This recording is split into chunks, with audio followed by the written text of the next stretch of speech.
Bonjour très chers compatriotes gabonais, en vos rangs et qualités respectives. Vous êtes à l'émission Atmosphère, intervention chirurgicale, électorale et judiciaire animée par le prince Adouma David Mberakouma, la voix des sans-voix, la cristallisation des aspirations légitimes du peuple souverain, garant de toute légitimation du pouvoir.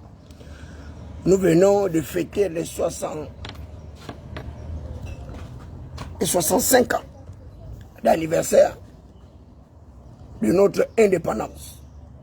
Et je voudrais profiter d'ailleurs de cette circonstance particulière pour souhaiter un joyeux anniversaire, disons un joyeux indépendance à l'ensemble des peuples africains et particulièrement, voire singulièrement, au peuple gabonais. Il a été difficile pour moi de ne pas prendre part à ce débat contradictoire public avec les autorités béninoises et la communauté étrangère tout entière. Je voudrais rappeler aux uns aux autres de ne pas confondre les prises de position de certains activistes du palais avec la réalité vécue par le peuple gabonais. Il y a deux concepts qui me paraissent tout à fait intéressants pour pouvoir planter le décor. C'est le contexte de la xénophobie. Xénophobie avec XE. La xénophobie est la peur de l'étranger. La peur de l'étranger, la xénophobie. Mais vous devez savoir que nous, les Gabonais, nous n'avons aucune peur de l'étranger. Loin de là. Mais au contraire, les Gabonais sont phobistes. Voilà. Vous avez la xénophobie et vous avez la phobie. La phobie, c'est la crainte de soi. La crainte de soi. Donc les Gabonais ont cette phobie-là. Donc la crainte d'eux-mêmes. Parce qu'ils savent que le peuple gabonais est un peuple particulièrement, non pas incorrigible ou incorruptible, imprévisible. Le peuple gabonais est un peuple imprévisible. Il faut faire extrêmement attention à ce petit peuple. Avec sa grande superficie de 267 667 km², le Gabon est plus grand que le Ghana. Le Gabon est plus grand que le Bénin. Le Gabon est plus grand que plusieurs autres pays. Donc dites à ces peuplades-là, parce que la Bible dit le nid du pauvre est fécond. Ces petits, ces pseudo-grands pays par la population, mais qui sont caractérisés par la pauvreté, la misère. C'est la misère qui caractérise ces pays-là. Rien à voir avec le peuple gabonais. Donc vous devez vous mettre à l'écart. Vous vous mettez à carreau lorsque les princes du Gabon arrivent à marcher sur la rue. Vous êtes des esclaves, nous sommes des princes. Il faut que vous le sachiez. Parce que nous, on n'a pas connu l'esclavage. Et d'ailleurs, plusieurs de vos pères ont été libérés sur nos côtes à Libreville. C'est pourquoi on appelle Libreville. C'est la ville libérée des esclaves que vous êtes. Vos parents étaient des négriers, des esclavagistes. Donc rien à voir avec le peuple gabonais qui s'est toujours caractérisé par cette espèce de liberté et qui est le fondement même de notre gabonité et de notre gabonitude. Donc dites aux autorités béninoises, de faire extrêmement attention au peuple gabonais. Nous sommes incombustibles, un peuple volatile. Et d'ailleurs, je vous le disais que nous n'avons pas peur de l'étranger. Donc la compatriote béninoise et qui disait que le Bénin allait venir nous envahir, vous ne pouvez pas envahir le peuple gabonais. Nous avons suffisamment d'espace pour pouvoir accueillir votre misère, votre pauvreté, votre analphabétisme. Comme vous êtes des êtres irraisonnablement irréfléchis, avec vos dirigeants, vous arrivez à insulter la gloire de toute une nation. Le Gabon, c'est le grenier de l'humanité. Nous sommes le pays le plus riche de l'humanité. Il faut que vous le sachiez. Nous sommes même plus riches qu'Israël. Nous sommes plus riches que le Koweït. Nous sommes plus riches que l'ensemble de tous ces pays-là qui veulent se faire passer pour des riches. Vous n'êtes pas des riches. Nous, les Gabonais, nous sommes un pays riche. Malheureusement, nous avons des dirigeants qui sont à l'image d'ailleurs de certains extrémistes que vous êtes. Donc même ceux-là qui disent que les Gabonais sont des paresseux, c'est parce qu'ils ne connaissent rien de ce que c'est que l'économie. Ils n'ont pas voyagé, donc ils arrivent à accuser les Gabonais d'être des paresseux. Les Gabonais ne peuvent pas faire la basse besogne dans leur propre pays. Voilà, nous sommes des princes. Un prince n'exerce pas n'importe quel métier. Il y a des métiers qui sont exercés par les esclaves, les fils d'Iram, les fils d'Arévote que vous êtes. Voilà, nous sommes des bureaucrates. Nous sommes des bureaucrates, donc rien à voir avec ces espèces de tartufferies qui viennent mentir que le Gabonais serait paresseux ou quoi. Ce sont eux qui sont des paresseux et des paresseuses. D'ailleurs, la Bible déclare qu'une femme insensée bâtit sa maison sur du sable et non sur du roc. Voilà, elles sont beaucoup comme ça. Des femmes insensées qui racontent des balivernes, des esprits guéris, des tartufferies, des stupidités parce qu'elles ne connaissent pas ce que c'est que la loi en économie. Voilà. Donc nous les Gabonais, nous sommes des bureaucrates. Nous sommes des parfumeries. Nous ne sommes pas à votre image, à votre acabit.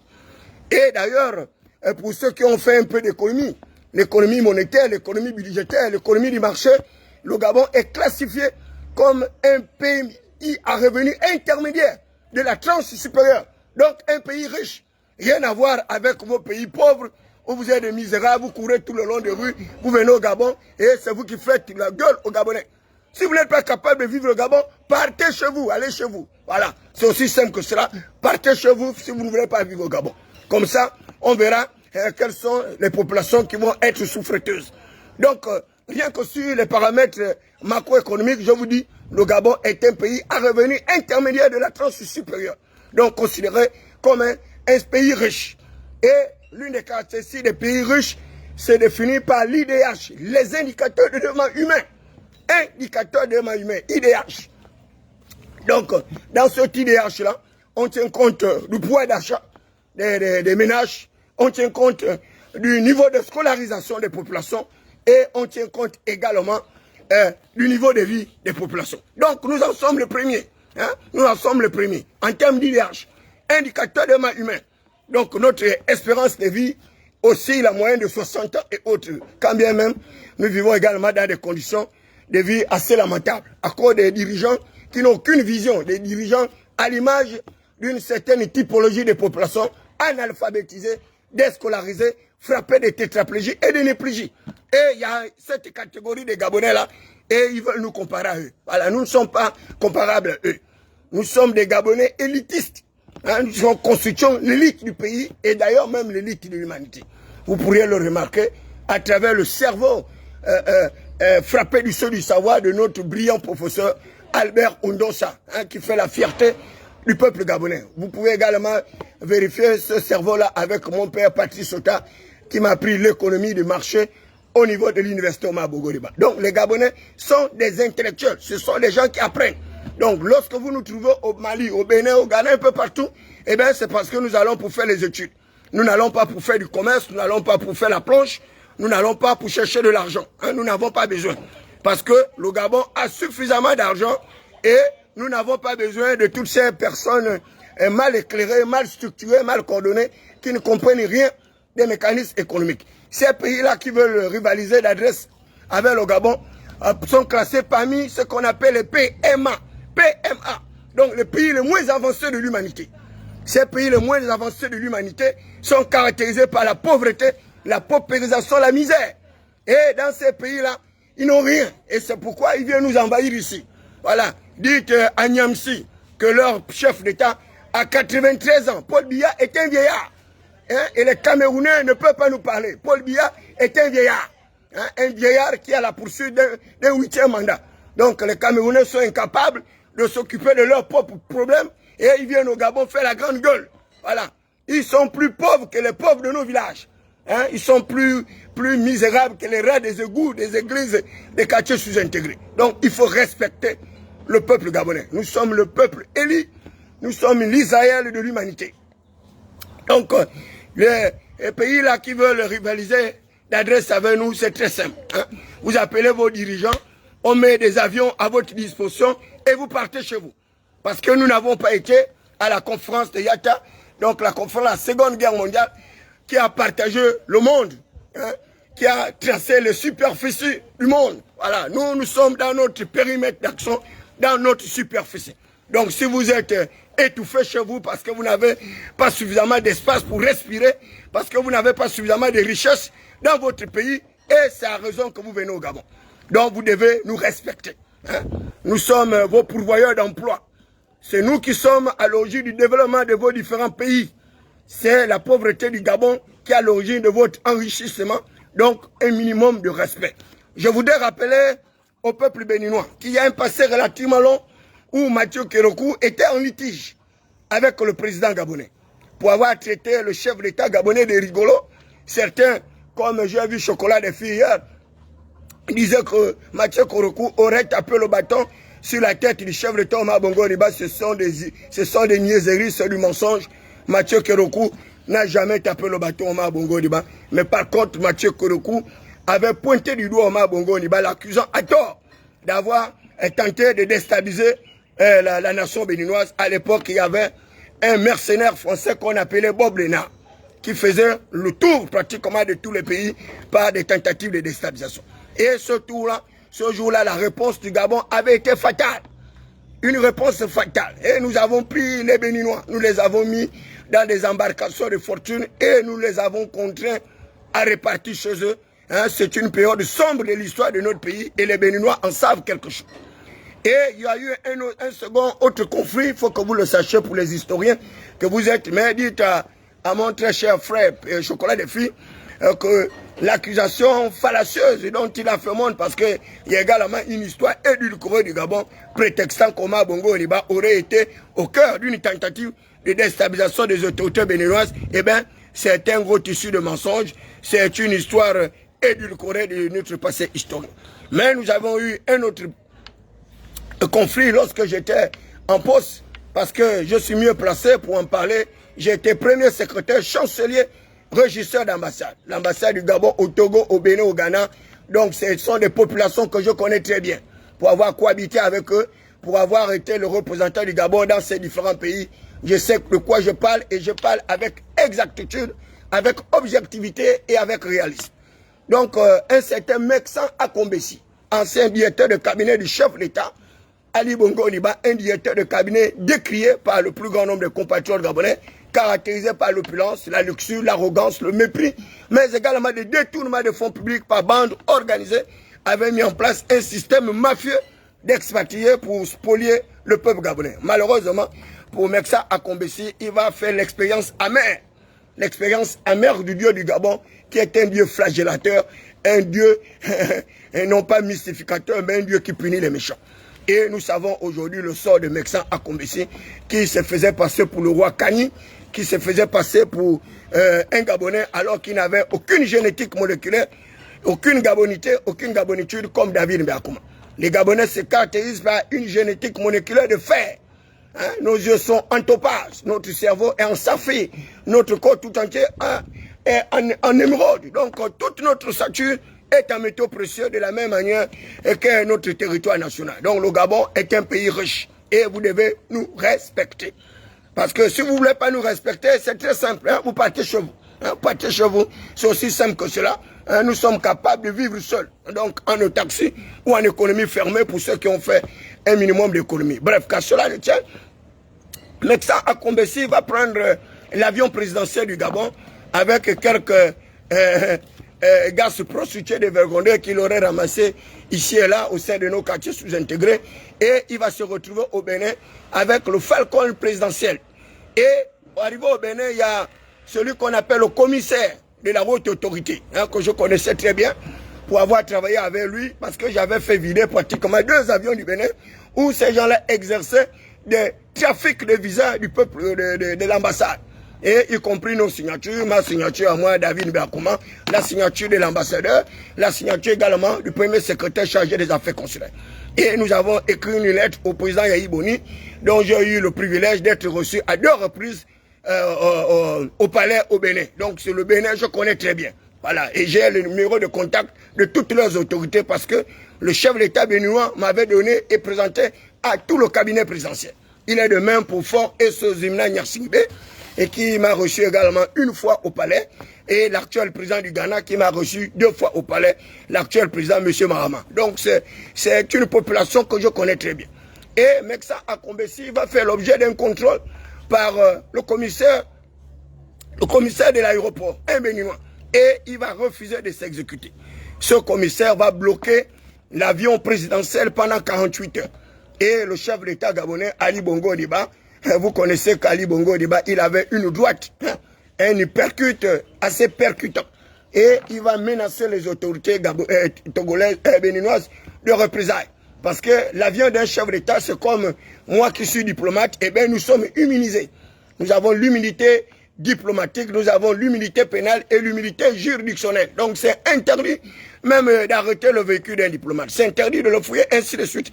Mais ils avaient commis ce crime de lèse-majesté en bloquant l'aéronef gabonais, ce Falcon présidentiel qui avait été pris par Meksan Akombisi. Et le chef d'État Ali Bongo Ondimba va menacer les autorités gabonaises et Yahi Boni, grâce à son intelligence, grâce à sa diplomatie préventive de conflits, va demander des excuses nuitamment.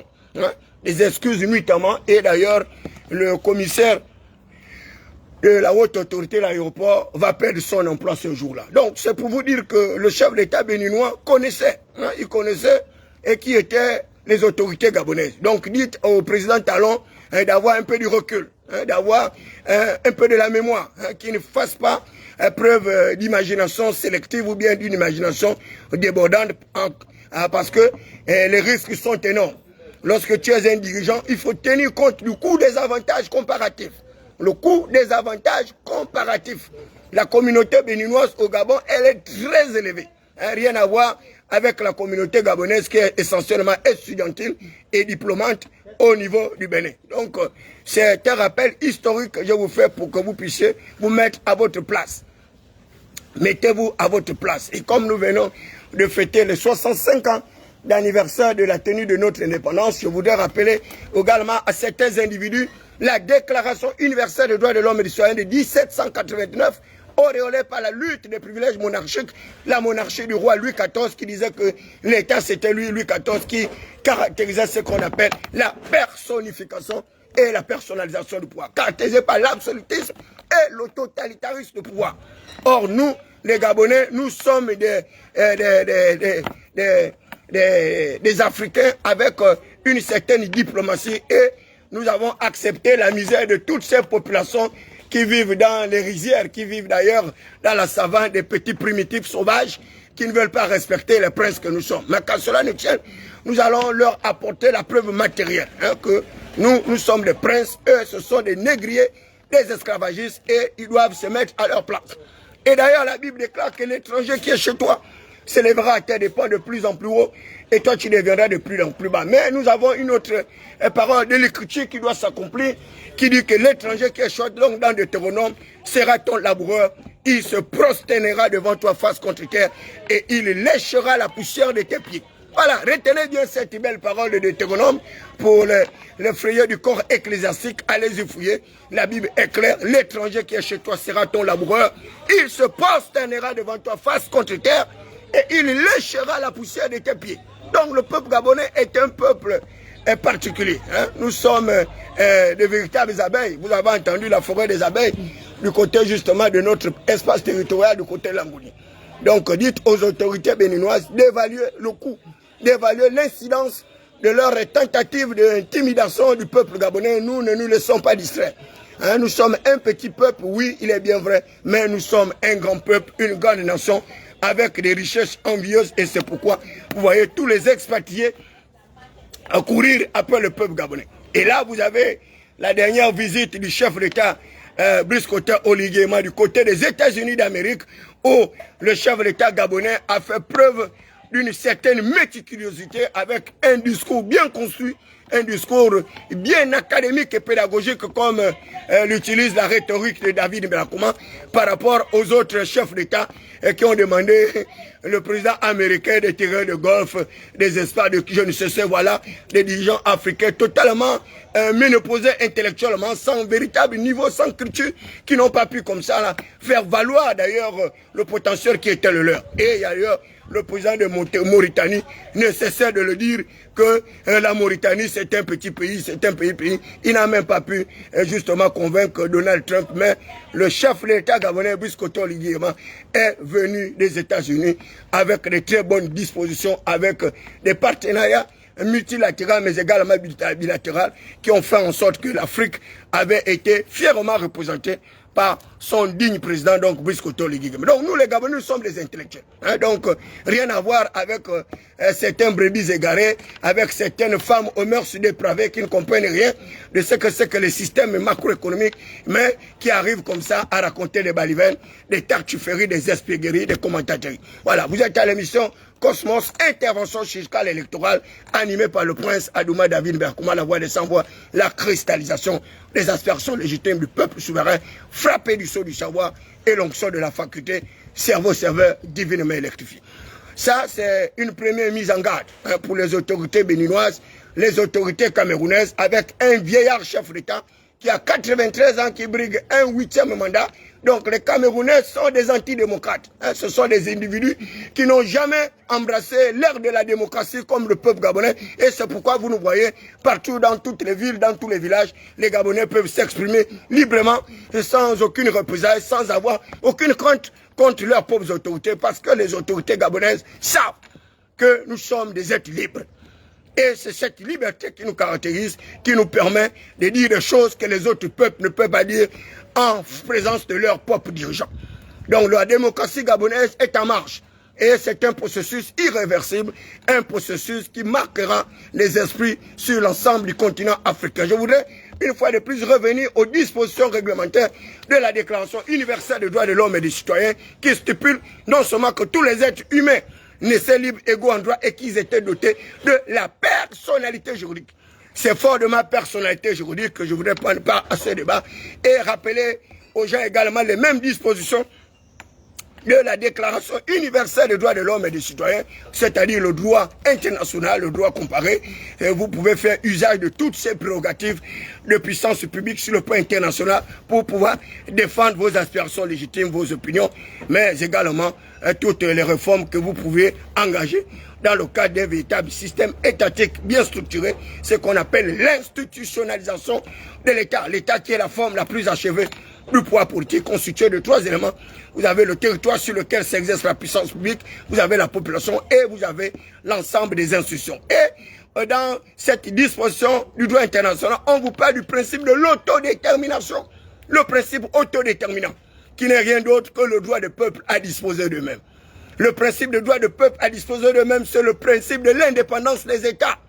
Donc le Gabon est un État indépendant. Et cette indépendance qui nous caractérise nous permet de prendre des lois également pour protéger notre commerce, protéger nos autorités, protéger notre population et autres. Et cela n'a rien de méchant. Nous avons vu dans la protection du flux migratoire avec l'exaltation de la politique restrictive en matière de migrants au niveau de la France. Nicolas Sarkozy va parler de l'immigration choisie et non une immigration subie. Donc la France, quand vous allez aller en France, eh bien là-bas c'est une immigration sélective. Hein, une immigration de technologie, une immigration de brevets, de cerveaux et autres. Et c'est pourquoi vous voyez tous ces peuples africains hein, arriver à braver toutes les tempêtes et tous les torrents dévastateurs pour se retrouver en France parce que c'est le meilleur système social en termes justement de protection des droits humains, en termes de protection des familles. Il vous suffit de faire comme ces expatriés-là, avoir 5, 7 enfants, vous vous retrouvez en France, vous faites un regroupement familial et vous avez des allocations familiales généreuses qui peuvent vous permettre de vivre en France sans pour autant travailler et vous allez vous retrouver comme Pierre Claver Mangam Savo, un chômeur de luxe, le bovin de Moutassou. Bon, car cela ne tient. Donc, le principe d'indépendance, c'est celui-là. Hein, que nous recherchons tous, donc le droit du peuple à disposer d'eux-mêmes, le droit du peuple à disposer de ses ressources, disposer de ses matières premières, disposer de tout ce que la nature nous a comblé de manière généreuse.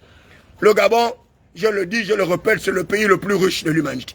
Hein, allez-y le dire en Israël, allez-y le dire au Koweït, allez-y le dire aux États-Unis. Au Gabon, vous avez l'or, vous avez le manganèse, vous avez l'uranium, vous avez le plutonium, vous avez le fer, vous avez le nickel, vous avez encore un couvert végétal qui se chiffre à plusieurs milliers sans compter la côte gabonaise qui est très florissante. Hein? Les Chinois ont pêché la cape de l'Ambaréné, ils ont tenté d'aller l'expérimenter, la cape n'a jamais pu survivre en Chine. Les Chinois ont coupé le koumé, le zigo, avec toutes les autres essences de notre pays, ils ont amené aux États-Unis, en France, et tenté de le planter, ça n'a jamais poussé. Les mêmes industriels ont volé notre libora, cette comment dire ça, cette plante que eux ils ont qualifiée d'hallucinogène, alors qu'en enrichissant cette plante-là, ils arrivent à guérir les maladies psychiatriques, les maladies psychologiques, les maladies psychosomatiques. Malheureusement pour eux, l'iboga n'a jamais pu pousser dans leur écosystème. Il est de même pour le Congo. Le Congo également, l'iboga arrive à pousser essentiellement dans ces deux pays, c'est-à-dire le Gabon et le Congo. Donc nous sommes un pays particulier, avec un Dieu particulier, un Dieu qui arrive à protéger notre espace territorial. Donc nous n'avons pas peur des invasions de ces petits pays qui ont faim, hein, ces petits pays qui sont affamés et qui ne veulent pas respecter la grandeur qui est la nôtre. Le Gabon est un pays de grandeur. Et pour tous les pays de l'humanité qui convoitent d'ailleurs le sous-sol gabonais, je vous informe, pour être membre du Conseil de sécurité de l'ONU, il vous faut être détenteur de l'arme atomique. L'arme atomique, on qualifie de l'énergie nucléaire. Et l'énergie nucléaire, c'est 5 membres du comité permanent. 5 membres du comité permanent. 5 membres. Les États-Unis, la France, la Chine, l'Angleterre. Et voilà, donc 5 pays. Et pour être détenteur de cette arme atomique, c'est-à-dire l'énergie nucléaire, cette arme à fragmentation qui avait été le propre d'ailleurs de l'homme le plus éclairé de l'humanité, celui-là qu'on appelle Einstein, le cerveau de l'humanité, frappé du sceau du savoir et l'onction la faculté comme David Berkman. Et grâce à l'uranium de Mounana, on arrive à l'enrichir à travers le progrès scientifique, à travers le progrès technologique, à travers le progrès, la recherche fondamentale, la recherche appliquée. Et vous avez l'arme atomique comme du côté justement de l'Iran, comme du côté, justement, il y a encore un autre pays et qui est actuellement détenteur de l'arme atomique. Donc, ce n'est plus les 5 membres du comité permanent qui sont les seuls détenteurs de l'arme atomique. Et c'est avec l'arme atomique, donc l'uranium enrichi de Mounana, que Vladimir Poutine est devenu l'homme le plus puissant de l'humanité. Il arrive d'ailleurs à faire chanter au micro les États-Unis d'Amérique et il s'érige en véritable puissance nucléaire sur le plan international, sur le plan continental. Donc Vladimir Poutine est détenteur de l'uranium enrichi de Mounana qu'il a transformé en une arme bactériologique, une arme fragmentaire à travers justement l'uranium de Mounana. Et Vladimir Poutine aujourd'hui a fait une démonstration militaire à l'ensemble justement des États du monde à travers Satan 3. Satan 3, cette arme de destruction massive n'est rien que le reflet du peuple gabonais. Donc l'uranium de Mounana et malheureusement les populations de Mounana arrivent à vivre dans des conditions les plus précaires, les conditions les plus lamentables parce que les dirigeants ne savent pas exploiter les matières premières qui ont été mises à notre disposition. Rien qu'à partir de l'uranium, eh bien, le Gabon peut connaître un boom économique et financier.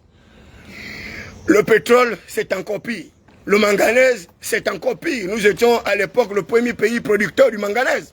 Aujourd'hui, vous connaissez la problématique de l'exploitation du manganèse dans notre pays, où le chef de l'État est sur la même trace qu'Ali Bongo Ondimba, arrivé à sortir d'une économie de rente, donc une économie de vente des matières premières pour arriver à une économie de production, c'est-à-dire une économie de transformation. Et d'ailleurs, nous allons commencer la première transformation du manganèse sur notre territoire national et d'ailleurs, elle se fait déjà pour ceux qui ne le savaient pas. Donc nous sommes également capables, si nous avions des dirigeants éclairés comme David Berkman, de mettre en place des universités de recherche, des universités de métiers du bois, comme je l'ai vu au Ghana, des universités de métiers de pétrole, donc en pétrochimie et autres. Donc nous avons tous les atouts pour pouvoir ne pas aller voir ailleurs. Vous avez bien vu le progrès spectaculaire du côté de la Guinée équatoriale, alors que hier, la Guinée équatoriale et ils nous en veulent jusqu'à aujourd'hui.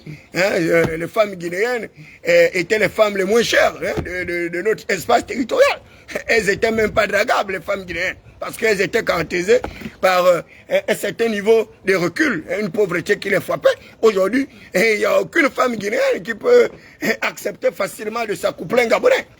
Leur boniche aujourd'hui est très onéreuse.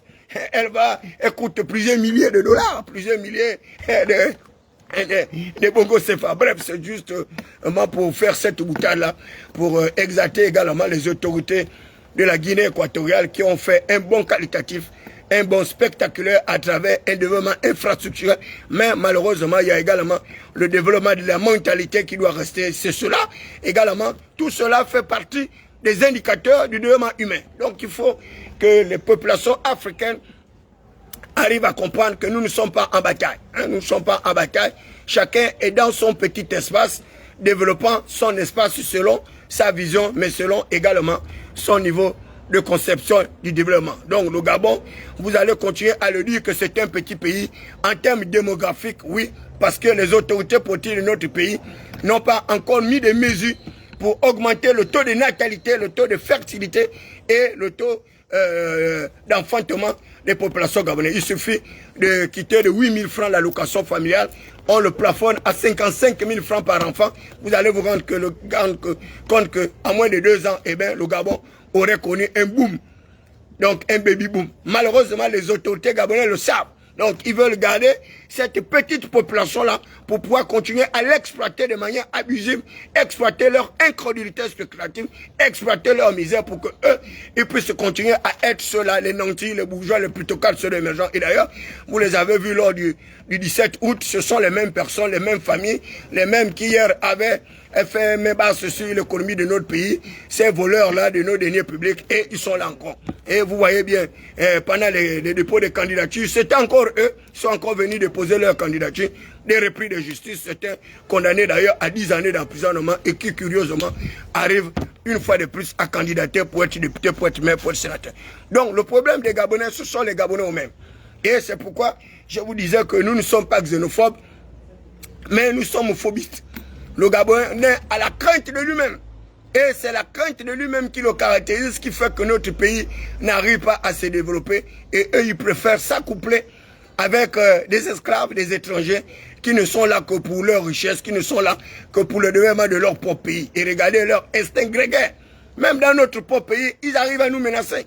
Je vous le disais que hier, il y a un Malien qui a gratté ma voiture et il était le premier parce que je suis descendu lui donner une raclée et il m'a mis dans un fourgon de l'USI, l'Union spéciale, comment on appelle, l'unité spéciale d'intervention, et on m'a amené à cette unité comme un moins que rien, comme un rigole. Et on arrive là-bas, cet ignare-là, ce déscolarisé, n'était même pas capable de s'exprimer. Hein? Et l'officier de permanence a vite compris qu'il était en train de baliverner, il racontait des conneries pour la simple raison qu'il conduit le taxi d'un colonel. Et malheureusement pour lui, l'officier de permanence lui a dit, petit, tu ne sais pas à qui tu as affaire, ce monsieur-là, attention, hein, c'est un être volatile, c'est un intellectuel, il est en faculté de droit, c'est un diplomate gabonais, et c'est pas n'importe qui que tu amènes ici au commissariat dans son propre pays. Donc il vaut mieux pour toi de dire la vérité. Hein? Et il a reconnu qu'il avait tort, cet imbécile-là, cet ignare, cet idiot. Donc, l'officier de permanence a dû nous laisser partir. Et lui, il est resté là-bas. J'ai d'ailleurs lui-même supplié l'officier pour qu'on ne puisse pas l'incarcérer parce que l'officier le rappelait que nous, les Gabonais, nous sommes un peuple de paix, nous sommes un peuple de partage de développement. Donc, nous ne sommes pas là pour entrer dans des conflits inutiles. Alors que nous avons nos batailles intérieures, donc les batailles du développement, les batailles de l'état de droit, les batailles de la démocratie, les batailles de tout ce qui fait l'essor vers la prospérité. Et là, je voudrais également rappeler aux autorités gabonaises, les autorités de notre pays, sur la nécessité de restructurer notre société civile.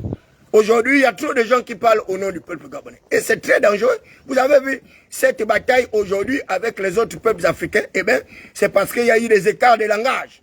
Des écarts de langage de certains activistes. Et les activistes non de moindre, les activistes du palais, donc Eric Otitse et sa sœur Bertie, qui sont allés remuer les caca du côté de l'Ambariné, aller se mêler des problèmes et de l'économie du marché, alors qu'ils n'ont pas un minimum requis en matière d'économie pour pouvoir débattre de la problématique du libre-échangisme. Et là, je voudrais une fois de plus se rappeler à notre sœur Bertie que les marchés ne sont pas construits essentiellement pour les Gabonais. Non, nous sommes dans une économie libérale. L'une des caractéristiques de l'économie libérale, eh bien, c'est la liberté, et c'est pourquoi vous avez un espace continental de libre-échangisme. Donc, dans une économie libérale, une économie capitalistique, à haute intensité capitalistique, eh bien, il n'y a pas les barrières. Hein? On brise les barrières parce que cette économie se caractérise par une liberté des capitaux, une liberté des ressources humaines, une liberté des marchandises et autres. Et dans cette économie libérale, l'État est le régulateur. Hein, ce que l'autre appelait la main invisible. Et cette main invisible n'a pas de préférence. Cette main invisible ne peut pas utiliser sa force publique pour favoriser les uns au détriment des autres. Non. Dans une économie libérale, c'est la confrontation entre l'offre et la demande. C'est la confrontation dans un marché oligopolistique et non dans un marché monopolistique. Mais ils sont combien? Hein, vous voyez Eric Tchétché et connaître les terminologies économiques ou bien ça c'est Bertie ou quoi. Non. Voilà des gens qui s'engagent dans des débats dont ils n'ont aucune connaissance. Et d'ailleurs aucune compétence, voire même aucune expertise. Et là, ils nous mettent en difficulté. Aujourd'hui, c'est le chef de l'État qui est vilipendé, qui est insulté, qui est humilié par l'ensemble des communautés africaines, alors qu'il aurait été très simple de leur expliquer que dans une économie libérale, même les commerçantes étrangères ont droit de vendre leurs marchandises dans ces différents marchés. Et on aurait pu faire un bon recensement de ces Gabonaises-là, leur aider à parfaire également leurs outils de production et autres. Et là, vous avez vu le chef de l'État qui venait de dire qu'il a ouvert cette banque-là d'accompagnement des commerçantes à hauteur de 24 milliards. Et malheureusement, les Gabonaises et les Gabonais, les opérateurs économiques gabonais n'y vont pas là-bas pour emprunter de l'argent. Mais c'est que ces gens-là refusent de dire au chef de l'État, comme je le disais il n'y a pas longtemps, que les banquiers sont des gens pingres. Hein? Ce sont des pingres, les banquiers. Vous savez très bien que les banquiers gabonais ne prennent jamais les risques. Ils mettent ce qu'on appelle une politique d'encadrement des crédits. Encadrement des crédits. Qu'est-ce qu'ils font? Ils augmentent le taux d'intérêt des prêts. Et avec comment dire ça? Avec une diminution du délai de remboursement des prêts. Et ce qui fait que même si vous êtes un opérateur économique, vous ne pourriez jamais aller emprunter l'argent auprès de ces banques-là.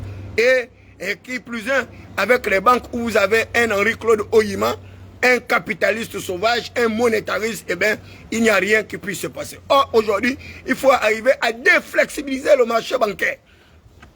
Il faut arriver à le flexibiliser. Hein, donc, flexibiliser le marché bancaire. Dites au chef de l'État que David Nbalakoma a dit que les femmes commerçantes ne vont pas en prendre de l'argent là-bas à sa banque parce que les conditionnalités d'accès au crédit là-bas ont été arrangé de telle sorte que les Gabonaises et les Gabonais ne puissent pas avoir accès à ces capitaux, mais que ce soit des étrangers qui puissent avoir accès à ces capitaux pour continuer à nous garder dans la servitude, dans la misère, dans la pauvreté, dans la prévarication.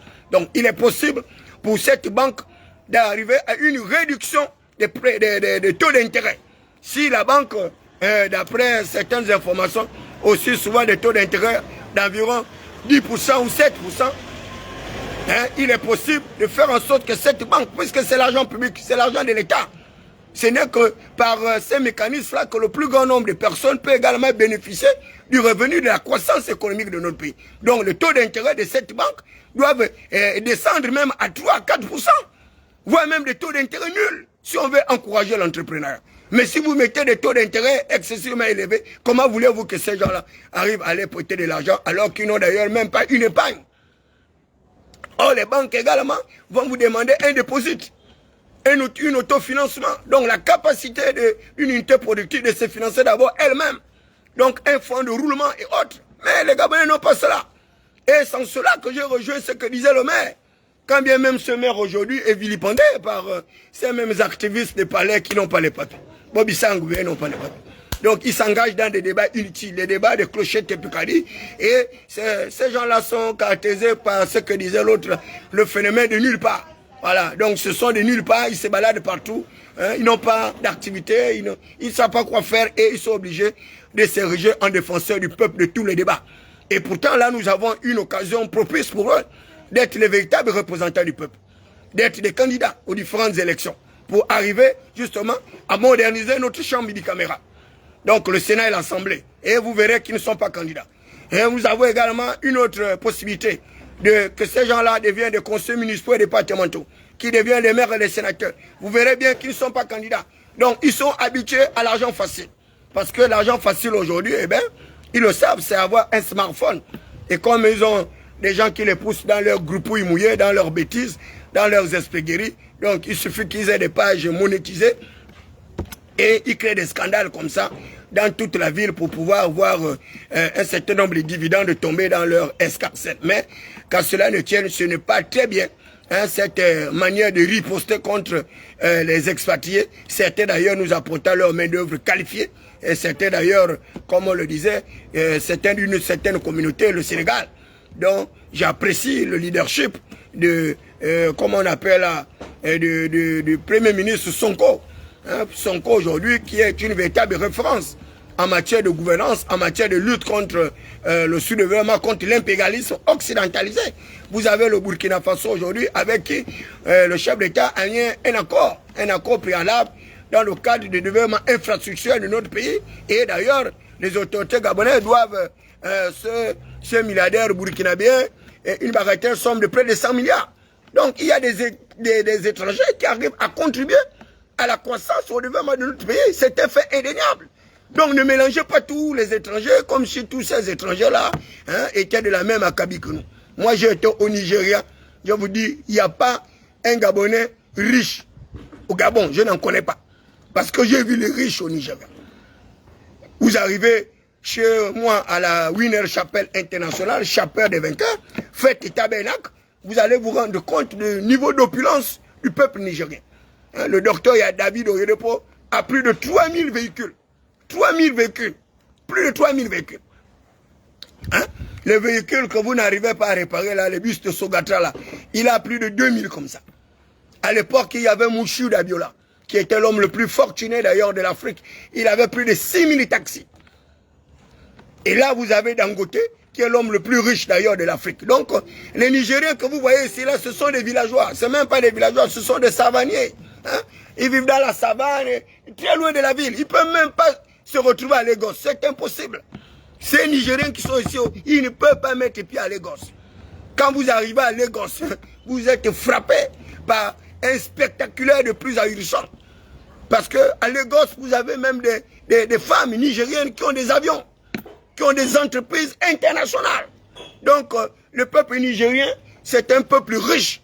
Donc, ne les comparez pas avec les dos mouillés là qui viennent par la forêt, par des espèces de piroguiers et autres. Hein, ne les comparez pas à ces gens-là. Mais le Bénin, c'est un pays pauvre. Hein, donc, laissez-leur faire leurs espégueries de toutes les façons. Ils n'accepteront jamais de voyager. Hein, je connais le niveau des revenus des Béninois. Je connais les salaires des Béninois. Je connais les salaires des Togolais. Je connais les salaires des Ghanéens. Hein? Le Gabon est l'un des rares pays avec des salaires qui dépassent certains entendements. Et c'est pourquoi nous avons l'un des niveaux de vie quand même le plus élevé pratiquement de la sous-région. Et ce niveau de vie aujourd'hui est qui s'amenuise progressivement avec des niveaux d'endettement et des niveaux d'inflation immaîtrisables par des nouveaux dirigeants qui ne comprennent rien de ces mécanismes. Donc les Séraphin Mundunga, avec leur doctorat obtenu sur la toile, des doctorats numériques qu'ils ont obtenus par des voies des voies paranormales. Et vous avez l'autre économiste bourgeois, donc Alexandre Barreau-Chambier, qui est pourtant de l'école de la régulation économique comme David Beakouma, qui est de l'école des monétaristes comme l'école de Friedman, l'école de Chicago. Alexandre Barreau-Chambier, qui est d'ailleurs un expert en économie monétaire, sorti justement des universités des pays industrialisés, mais malheureusement, il ne comprend rien des mécanismes économiques. Il n'arrive pas à lutter contre un endettement excessif de notre pays. Il n'arrive pas à mettre en place des mesures pour arriver à l'unicité des caisses de l'État. Il n'arrive pas à mettre des mesures palliatives de lutte contre les détournements de fonds publics par bande organisée. Il n'arrive pas à lutter contre la corruption, la corruption et autres. Et il est là, se baladant comme ça, hein, dans notre atmosphère économique, ne comprenant pratiquement rien. Des êtres totalement dépassés par la nouvelle vision implémentée par le chef de l'État, Biscoto Oligui Nguema. Et aujourd'hui, ce dernier est noyé.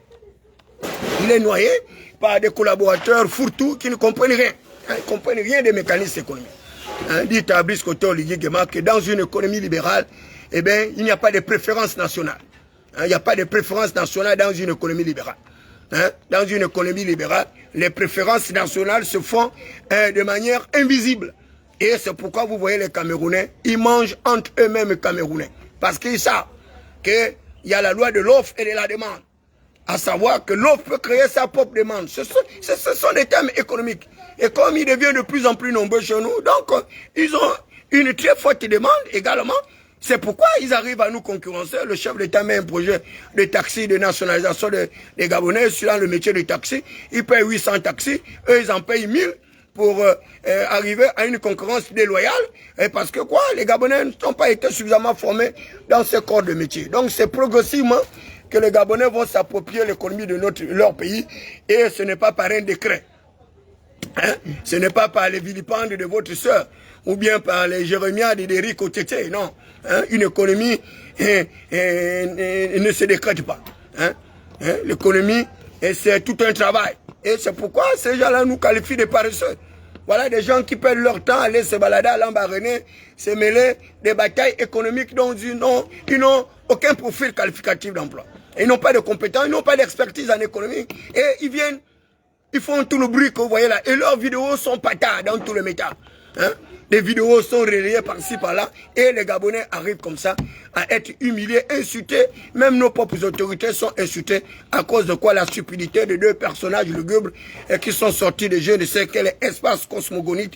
Et voilà comment les Gabonais sont traités aujourd'hui. Mais quand cela ne tient, dites à l'ensemble des communautés du monde, hein, naturellement, la communauté africaine, que le Gabon est un pays de paix. Hein, c'est un pays de partage, c'est un pays de développement. Hein, nous les invitons. Nous invitons ceux-là qui ont des moyens, des capitaux, de venir au Gabon. Hein, nous sommes un peuple accueillant. Venez investir au Gabon, respecter notre réglementation. Et le chef de l'État également doit revoir tout le climat d'affaires avec les politiques migratoires. Et elles sont déjà à un seuil quand même intolérable. Et le général Nguetara l'avait déjà rappelé, l'ancien directeur général de la documentation et l'immigration. Idriss Ngari l'avait également rappelé. Et aujourd'hui, nous constatons pour le regretter que les communautés étrangères sont pratiquement à plus de 4 fois plus que les populations gabonaises. Et c'est très dangereux. Donc, ça va, papa. Oui, oui, très bien, papa. Tout à fait, papa. Merci. Donc, les autorités gabonaises doivent mettre en place des mesures préventives de protection des populations. Donc, la protection du territoire. Hein? Et ces mesures préventives de protection du territoire passent par le renforcement de nos capacités de protection. Donc, les protections en termes d'armement, en termes de formation du personnel qualifié et autres, en termes de recrutement de ceux-là qui sont chargés justement d'assurer le maintien d'ordre, la sécurité des biens des personnes. Malheureusement, vous voyez bien la problématique. Hein? Dans les recrutements, on prend toutes les brebis égarées, tous les résidus de la société, ceux-là qui n'ont pas les papiers, et on prend des gens avec le CEP, avec le BPC, ils arrivent à incorporer l'armée, et une fois ils ont les galons, ils ont les barrettes, et bien c'est la catastrophe, ils font n'importe quoi, ils arrivent encore à détruire la paix, qui est l'une de nos caractéristiques. Et Omar Bongo Ondimba le disait, en sa qualité d'apôtre de la paix sur le plan continental, qu'il vaut mieux manger un crouton de pain sec, servi avec amour, dans un climat de paix et de partage de développement, que de manger la viande la plus savoureuse, dans un climat d'insécurité, dans un climat d'austérité. De toutes les façons, nous sommes à la fin de notre processus de transition. Nous attendons voir comment les autres vont se débrouiller lors de leurs différents scrutins, et particulièrement l'élection présidentielle. Nous, on a fini sans effusion de sang, sans casse, sans bastonnade, sans emprisonnement. Nous attendons voir comment les élections vont être organisées au Cameroun, comment les élections vont être organisées au Congo, comment elles vont être organisées en Côte d'Ivoire, au Niger, au Tchad et autres. Nous, de toutes les façons, nous avons fait notre part, et je voudrais féliciter le ministre de l'Intérieur pour son expertise, pour sa dextérité, pour son professionnalisme, pour nous avoir sortis justement de l'ombre d'une tentative de déstabilisation qui nous guettait. Aujourd'hui, nous avons le Gabonais a pu se réconcilier avec lui-même. Il reste assez que le Gabonais puisse se réconcilier avec ses institutions démocratiques et républicaines. C'est la dernière phase. Et ensuite, avoir des institutions qui sont à l'image de notre gabonité, de notre gabonité. Donc nous demandons également au chef d'État, Brice Oligui Nguema, d'engager l'ouverture du dialogue avec les leaders des partis politiques pour que nous allions à cette élection de manière apaisée. Demandez également à la Cour constitutionnelle de se prononcer. La Cour constitutionnelle doit se prononcer parce que un juge qui refuse de juger commet un déni de justice.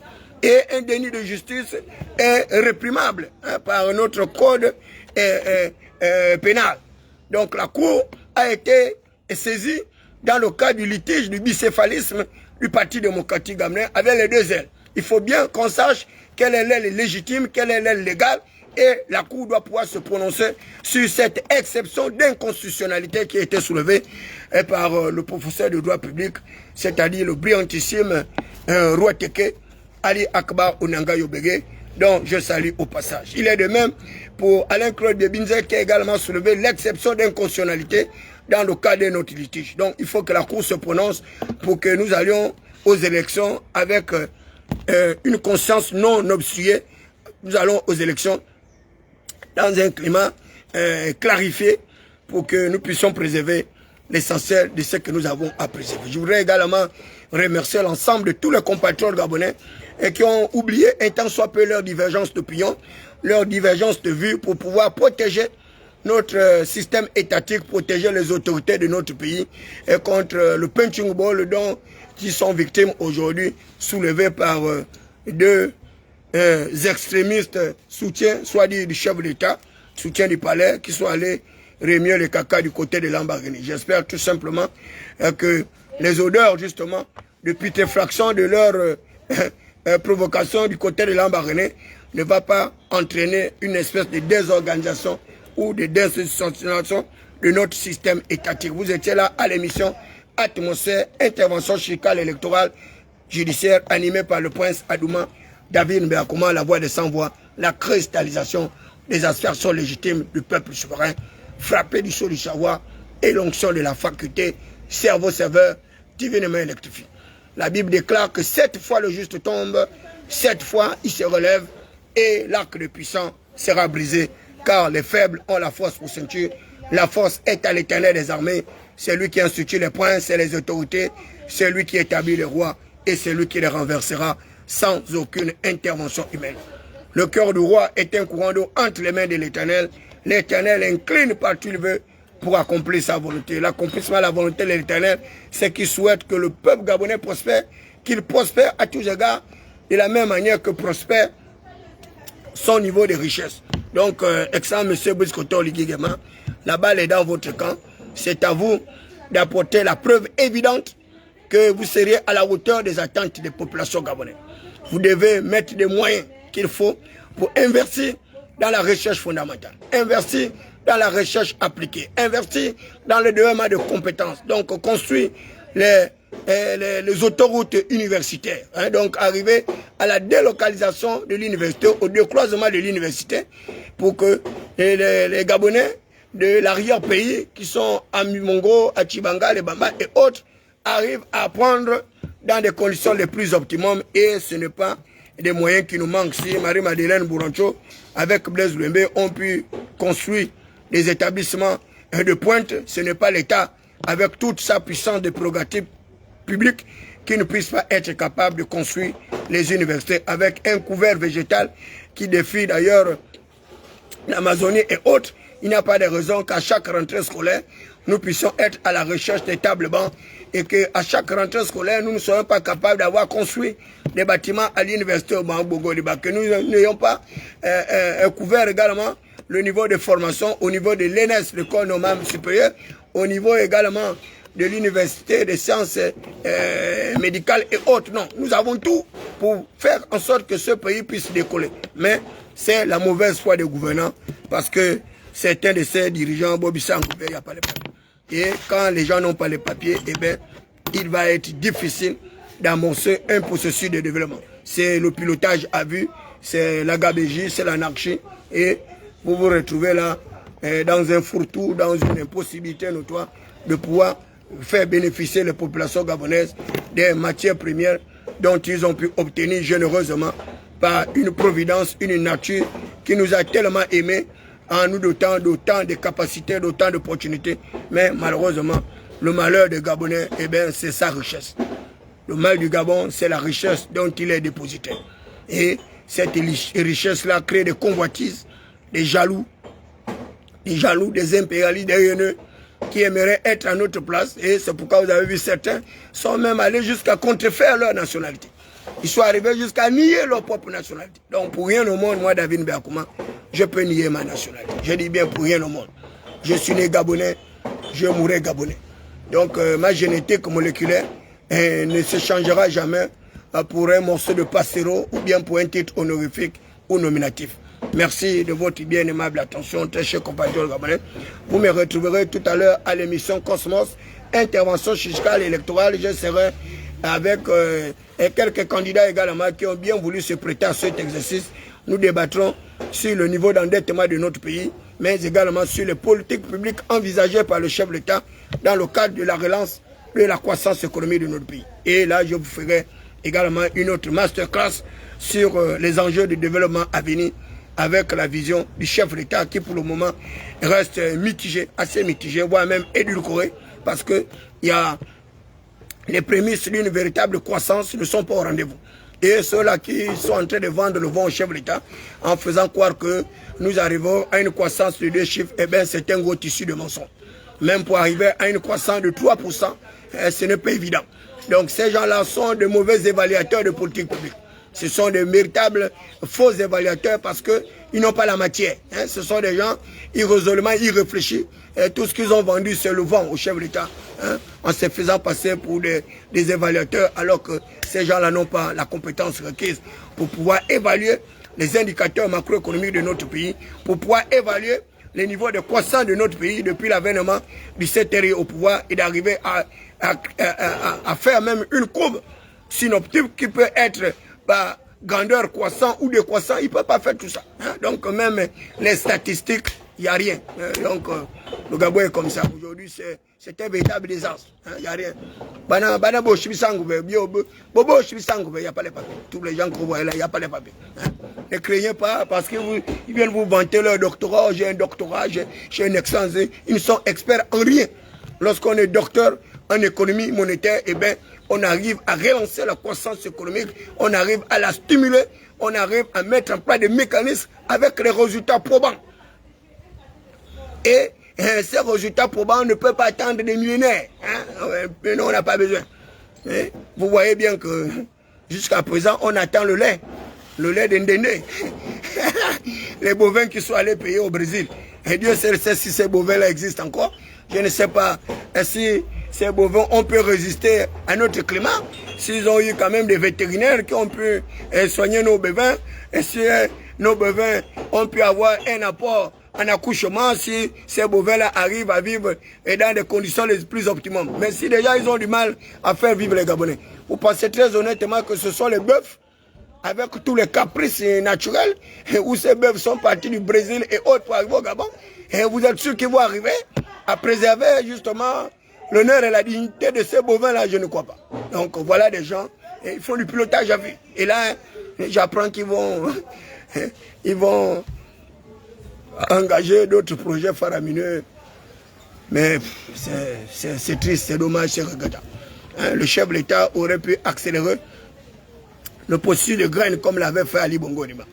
Hein, par l'achat des moissonneuses et batteuses, nous avons des espaces cultivables. Voilà, on peut aller planter le manioc à une échelle internationale. Du côté de Mbirou, j'ai vu comment le faisait l'ancien ministre des Travaux publics, le général Flavien. Voilà, à les Bambas, on peut faire des vastes cultures de manioc là-bas, arriver même à vendre notre manioc à l'extérieur. C'est possible, Nkoumou pareil. Il est possible de faire des vastes plantations de Nkoumou. Il est possible de faire des vastes plantations de Gombo. De sucre comme ça se fait en Socio. On peut également multiplier cette expérience sur l'ensemble du territoire. Agro-Gabon, pareil, on a vu l'expérience d'Agro-Gabon, c'est possible de le faire sur l'ensemble du territoire. On a tout ce qu'il faut. Mais qu'est-ce qui ne va pas avec vous? Qu'est-ce qui ne va pas avec vous? Pourquoi vous ne voulez pas que les peuples autochtones nous respectent? Vous ne voulez pas que les autres peuples africains nous respectent? Ils arrivent à nous insulter qu'on n'est pas capable de planter une tomate.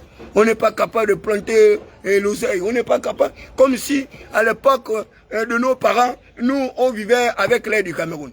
Mais nous, on avait des pépinières. Vous arrivez à l'Arsouvé, on avait des pépinières. On avait des piscicultures. On en avait des aquacultures. On avait tout ça. On avait des vastes plantations de cacao, de café. On avait tout ça. Ce sont les bureaucrates qui sont venus distraire les Gabonais avec l'argent facile. Ils sont venus justement récupérer toutes nos vieilles filles aux messes dépravées dans les quartiers sous-intégrés en leur donnant de l'argent. Et ils ont pratiquement détruit tout notre système économique. On a vu du job de Vung Diding qui allait planter, comment on dit ça, le riz à Mouila, qui était l'un des riz les plus frisés de l'Afrique centrale. Et à cause de ces opinions, on a détruit son entreprise. À l'époque, à l'Anyanga, il y avait déjà les rizières. À l'Arsouville, pareil.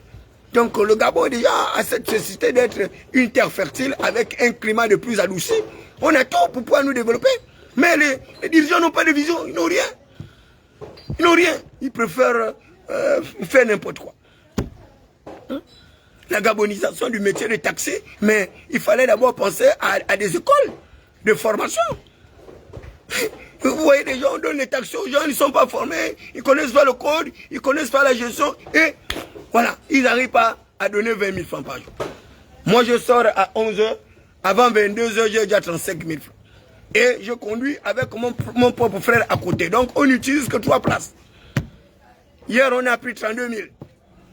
Avant-hier, on a pris 37 000. Et eux, ils n'arrivent pas à donner 20 000 jours au propriétaire du véhicule pour arriver à amortir ses charges d'exploitation. Et vous voyez, avec des gens comme ça, là, où est-ce que vous allez arriver? Parce que quoi, ils n'ont pas été formés. Même dans l'entrepreneuriat, c'est tout un métier, c'est des codes de métier. On ne s'improvise pas entrepreneur, on ne s'improvise pas commerçant. Voilà vos commerçants que vous avez mis à l'embarras. Vous qui avez récusé ce que le maire a dit. Mais vous n'avez pas vu la commerçante qui est en train de pleurer là-bas? Qui dit que oui, on a des étals, mais il nous faut de l'argent. Ah bon? Donc, tu as discuté la table du marché, sachant bien que tu n'as même pas l'argent pour payer tes macabos, pour mener à bien une activité lucrative. Vous voyez la psychologie de ces gens-là? C'est quand même, je ne sais pas quel est ce niveau de réflexion. Lorsque je suis allé à l'inauguration du marché de PK, mais il y a 2 commerçants gabonaises qui ont attiré mon attention. Ils m'ont amené à l'extérieur. Ils m'ont dit, monsieur David Bakouma, soit notre fidèle interprète auprès du chef de l'État parce que, effectivement, on n'a pas l'argent pour acheter la marchandise. Et ce qui fait que les box qui ont été récupérés en haut par nos sœurs commerçantes, elles sont en train de vouloir les revendre à des commerçantes expatriées.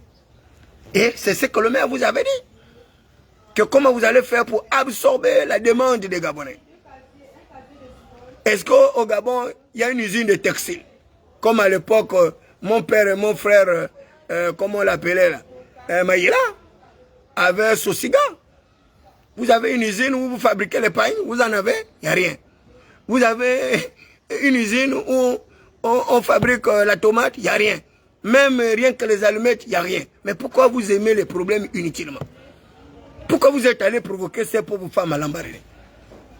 Vous êtes allé provoquer ces femmes-là, pourquoi? Est-ce que c'était votre problème que ces femmes-là aient des places attribuées? Est-ce que c'est votre rôle? L'attribution des espaces. Vous n'êtes pas maire, vous n'êtes pas conseiller municipal, mais vous vous érigez en représentant du peuple en qualité de quoi? D'où vous vient cette illégitimité? D'où vous vient cette illégalité? D'où vous vient cette entrecuidance de créer des problèmes à chaque fois à Biscoté ou les Guédiaba? Et à beau vous le rappeler qu'arrêtez de parler au nom du chef de l'État, vous n'écoutez pas. Vous êtes allé nous chercher un Libanais qui est venu nous créer les problèmes.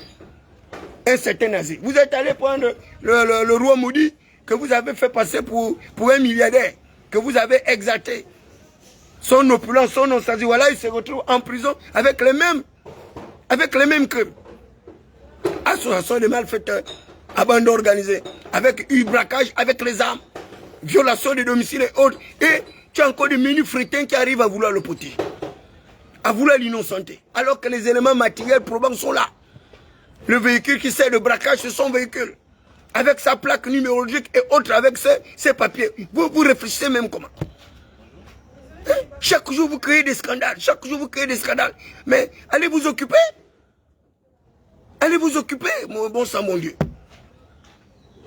Votre travail, c'est aller chercher le problème partout dans toute la ville. Il y avait quel intérêt d'aller provoquer ces femmes expatriées du côté de l'Ambaréné? Vous n'êtes pas de l'Ambaréné. Vous êtes allé faire quoi là-bas? Qu'est-ce que vous êtes allé faire à l'Ambaréné?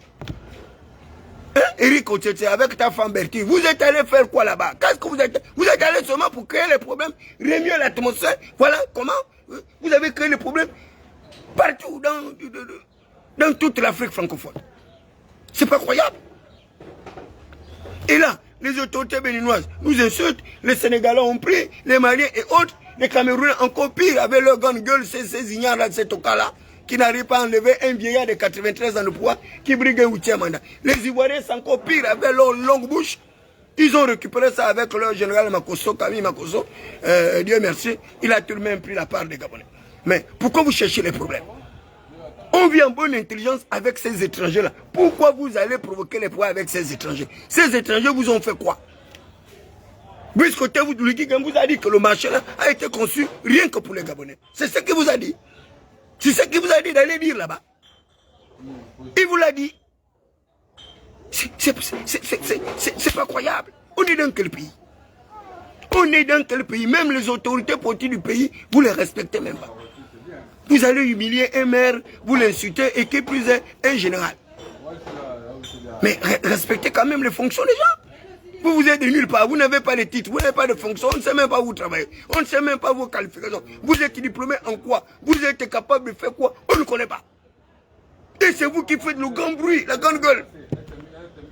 On vous retrouve dans tous les médias, tous les réseaux sociaux, il n'y a que vous. Vous êtes allé provoquer les pauvres gens qui étaient dans la mangrove. On a cassé leurs maisons. Les gens ont perdu les maisons de 60-80 millions. C'est toujours vous. La priorité d'aller casser les maisons de ces Gabonais-là, Dieu se le sait. Vous avez amené jusqu'au maire, allez casser là-bas. Maintenant, le maire est candidat. Qui va voter pour ce maire qui a cassé les maisons des gens partout, partout? À cause de vous. Vous quittez là, vous êtes allé à pleine route, vous avez tout cassé. Vous venez là, oh non, le président a donné 226 maisons. Mais vraiment, vous m'amusez, vous me faites tirer. Vous me faites tirer. Vous m'avez vu là-bas, lorsque vous étiez en train de distribuer vos maisons, où il y a même les non-ayants droit, des gens qui n'ont jamais habité à pleine route. Maintenant, on leur donne les maisons. On vous donne les maisons en qualité de quoi? Moi, j'ai perdu 5 villas de mon père, plus une maison en étage. Vous avez entendu qu'Oligui m'a donné une maison? Ou bien il a donné une maison à mon père? Et même s'il donnait une maison à mon père, est-ce qu'il va remplacer le locataire de mon père? Mon père avait 3-4 millions par mois de location de ce locataire. Mais pourquoi vous réfléchissez pas? Vous êtes vraiment des êtres irrésolublement irréfléchis. Vous pensez que quelqu'un qui a perdu une maison de 60-80 millions, parce qu'on va lui donner une maison de 3 chambres, qu'on aurait résolu le problème? Vous avez, là, on est en pleine rentrée scolaire. Vous avez réglé la problématique des inscriptions des enfants de ces familles-là qu'on a déguerpées. Vous avez réglé la problématique du transport de ces gens-là. Vous êtes comment? Est-ce que vous réfléchissez même? Vous savez même ce que vous êtes en train de faire là. Lorsqu'on construit une ville comme la ville de Bikele, on s'assure qu'on a mis un complexe sportif, on s'assure qu'on a mis un commissariat comme il a fait là, on s'assure qu'on a mis un dispensaire, on s'assure qu'on a mis un collège, un lycée et autres, un minimum de commodité. Un minimum de commodité. Avec les moyens de transport et autres, vous êtes sûr que vous avez déjà réglé toutes ces problématiques-là? L'accès à l'eau potable, l'accès à l'énergie et autres, il faut aménager des espaces pour sécuriser les populations. Mais vous êtes en train de vous amuser. Vous êtes vraiment, je ne sais pas, le Gabon est devenu... Non. Et c'est pourquoi toutes les constitutions du par le monde entier avaient inséré les forces de défense et de sécurité dans un ordonnancement juridique fermé. À savoir que les forces de défense et de sécurité garantissaient des régimes librement consentis par le peuple souverain. Il était hors de question pour eux de faire la politique. Vous avez mêlé les forces de défense et de sécurité dans la politique. Vous les avez maintenant permis d'avoir accès aux leviers institutionnels de commande, d'être des ministres, des préfets, des gouverneurs, des maires et autres. Voilà les résultats. Voilà les résultats. On se retrouve avec un fourre-tout. Un maire général et qui se bat contre David Mbiakouma. Lui, il a une Kalachnikov, il a un ordre de Staline, il a tout. Je n'ai rien, je n'ai que ma longue bouche là. Avec un minimum de droits que certainement lui n'a pas. Et la bataille devient déséquilibrée. Et comme ces gens-là sont encore aidés par de nouveaux réseaux mafieux, mais il n'y a rien. Tous les droits humains sont bafoués. On arrive dans un système étatique désorganisé, déstructuré, avec toutes les réminiscences d'un passé monolithique, abject, sauvage. Avec des atteintes à l'honneur des personnes, des atteintes à leur dignité, des dégradations des droits humains. Et voilà comment, pouf, nous arrivons dans un système régressif, avec une chute en termes de rang en matière d'état de droit. 122e sur 142 pays. Alors qu'il y a une place relativement, il y a un passé relativement récent où nous occupions quand même une place assez honoreuse. Non. Hein? Arrêtez un peu. Hein? Mettez-vous à votre place. Ceux qui n'ont pas les papiers, je vous dis, allez-y faire autre chose. Hein? Laissez les débats des intellectuels aux mains des intellectuels.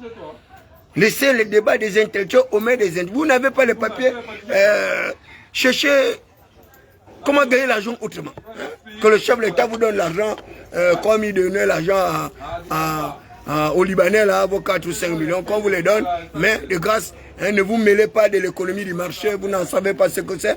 Hein, ne vous mêlez pas de l'économie libérale, vous ne savez pas ce que c'est. Voilà. Dans une économie de marché, une économie libérale, il n'y a pas de préférence nationale. La seule préférence, c'est la structuration du marché. Le marché doit s'organiser seul. Le marché s'organise seul par des mécanismes d'autodétermination. Hein? Et vous voulez demander l'État de privilégier les nationaux. Qui vous a dit ça? Que dans une économie libérale, une économie capitalistique, on fait des préférences nationales. Il n'y a pas de préférences nationales. C'est la compétition, c'est la bataille. Et les plus forts survivent. Et les moins faibles, ils apprennent à partir des plus forts. Et puis, ils arrivent à réorganiser, à restructurer leur unité productive pour pouvoir survivre. Vous ne voyez pas aux États-Unis, avec les grandes firmes, les Coca-Cola et autres. Alors, il faut plutôt chercher à apprendre des étrangers. Plus vous allez apprendre d'eux, plus vous allez être outillé. Et puis vous également, vous allez gagner l'argent. Moi, quand j'étais premier secrétaire au Togo, mais j'avais 5 motos. Ça me rapportait 10 000 par jour. Et je disais, si j'atteins 10 motos, donc 20 000 par jour, je n'allais même plus venir au Gabon. Attends, j'avais 350 000 logements au Togo. Et rien que ma maison de 150 000, c'était une maison en étage, avec 3 chambres. Donc j'avais un bénéfice encore de 200 000 francs de logement. Parce que le train de vie est pas là-bas. Ces gens-là, vous les voyez faire le bruit là, c'est parce que vous ne voyagez pas. Vous ne voyagez pas. Ils ont même des chambres de 10 000 francs par mois. Bon, 10 000 francs, c'est pas par mois, une chambre. Et ils viennent parler aux Gabonais. Vous avez les problèmes. Vous avez les problèmes. Il faut arrêter d'emmerder les gens. Hein? Laissez le peuple gabonais tranquille. Laissez-nous tranquilles. Donc, ce n'est pas tous les Gabonais qui bénéficient de la richesse du pays. Donc, et ces nantis-là, ils n'ont jamais les défenseurs. Quand vous voyez les défenseurs du pouvoir, ce sont des ignares, des illettrés, il n'y a pas les papiers. C'est pourquoi les gens ne les prennent même pas au sérieux. Muscoto, il n'a pas de soutien. Il n'a que les menus frétins, les gens qui n'ont pas les papiers. Et même parmi ces chaînes de télévision, radio, il n'y a rien. C'est des débats creux, des débats, des clochettes et pécadilles, des débats sans aucune consistance, des débats qui ne sont même pas stimulants et qui n'attirent même pas la curiosité ou bien une certaine aisance académique des personnes. Ouais. Donc ils n'ont même pas de vraies émissions. Hein, des émissions pour pouvoir éduquer les gens, il n'y a pas, il n'y a rien. Hein.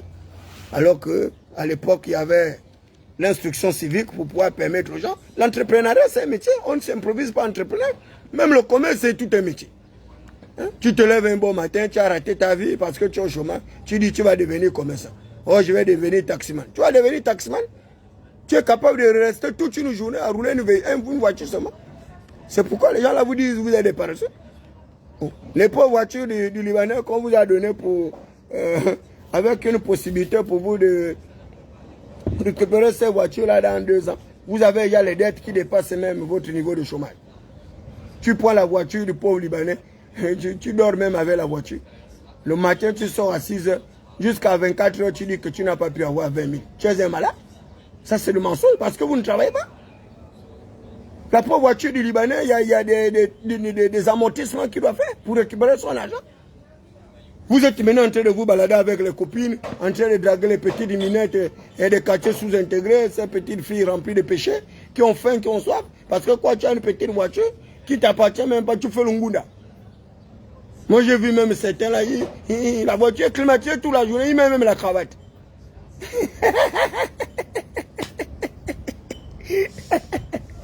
Vous pensez que Quand vous voyez les Camerounais payer près de 600 taxis, ils sont bêtes. Parce qu'il y a l'argent dans le transport. Il y a l'argent dans le transport. Je vous dis, si je trouve une deuxième voiture, je démissionne même de l'administration. Je me mets en indisponibilité ou bien je dis non. Calculez-moi le peu que vous me devez là, c'est bon pour moi. Si l'État me paye mes avant mes rappels sur sol là, c'est bon pour moi. Je quitte l'administration. Je paye là, ma double cabine, c'est fini. Je lance vers Kokobiche. Je m'avais m'installer là-bas à Kokobiche. Ou bien à Kango chez Bitom là-bas. Je vous laisse avec votre ville. Terminé. Le Gabon a plein d'opportunités pour gagner l'argent. Mais les Gabonais n'ont rien. C'est un fonds de commerce de départ qui leur manque. Avec une petite culture, plus un minimum de réflexion en comptabilité, en gestion des ressources, en rationalisation des capitaux et autres. Et puis, c'est fini. Le pays décolle. Mais comme les dirigeants ne veulent pas que le pays décolle, ce sont les dirigeants qui font que le pays là n'avance pas. Ce n'est pas les populations, c'est eux les dirigeants. Ils ont tous les mécanismes pour faire avancer le pays, mais ils ne veulent pas. Regardez, on voit un 17 août, Marie-Madeleine Borancho, qui vient encore narguer les gens à la tribune officielle. Parce que ces gens-là sont sérieux. Parce que ces gens-là sont sérieux. C'est quand même triste. C'est triste. Les gens qui sont à l'origine de notre endettement excessif, les gens qui sont à l'origine de notre désorganisation du système étatique, les gens qui sont à l'origine de la déchéance de nos indicateurs macroéconomiques, les indicateurs et autres, ils sont là impunis. Ils sont impunis et ils sont encore dans les cercles décisionnels. Vous allez vérifier là, elle a même certainement un salaire. Puisqu'elle est, comment on dit ça, présidente à titre honoraire de la Cour constitutionnelle. Elle doit avoir un salaire. Avec un autre traitement, avec la garde républicaine qui doit l'apporter, avec l'argent et tout. Oui, les gens comme ça. Non. Et le pays va changer comment? Ça peut pas. Regardez Henri-Claude Ohima. Il est dans un conflit d'intérêts. Un conflit de compétences croisées. Mais ce n'est pas son problème. Il est ministre de l'économie, ministre du ciel et de la terre. Il est en même temps responsable de BGFI. Et il refuse de céder la place. Mais mon monsieur Henri-Claude Ohima, ce n'est pas possible. Mais comment vous voulez que les gens vous respectent? Mais laisse le pot de ministre à quelqu'un d'autre. Va gérer ta structure BGFI. Tu ne peux pas gérer les deux, c'est incompatible. Il y a une incompatibilité. Il y a un conflit d'intérêt. Tout le monde le sait. Et même vous-même, vous le savez parce que vous l'avez rappelé. Mais faites un choix. Qu'est-ce qui ne va pas? Et le président, là, il observe tout ça. Là, non, ce n'est pas son problème. Comme c'est son parent. Il laisse les choses faire. Mais quand vous laissez les choses faire comme ça, là, mais vous créez des antinomies, vous créez des animosités. Vous créez des jurisprudences, après on va avoir les problèmes pour rien, pour rien. Et où est l'état de droit là? Lorsque les gens n'arrivent pas à respecter la loi, l'état de droit est où? L'état de droit est où? Vous ne respectez pas vous-même la loi. C'est dommage. Bref, allez les amis, ciao, ciao. Hein? Portez-vous bien.